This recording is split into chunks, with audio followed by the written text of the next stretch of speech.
decade, and I know that even though this is a very small organization, it feels a really, really big need and a really big gap in our legal system, which is one about interpretation and translation.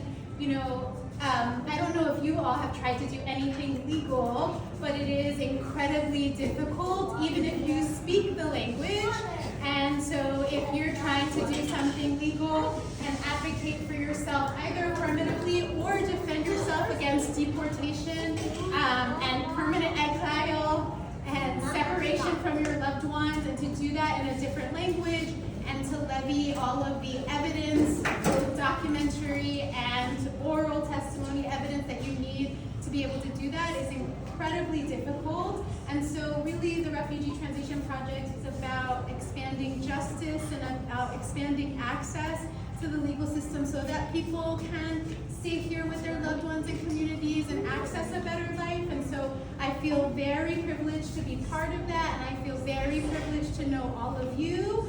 particularly in a political climate where immigration issues are polarizing discourse, but we all know that immigrants and migrants, both voluntary and involuntary, are the fabric of New York City, New York State, and our country, and have been for centuries. And so we are just really grateful for people like Damien and for organizations like the Refugee Translation Project, and I just really want to thank all of you for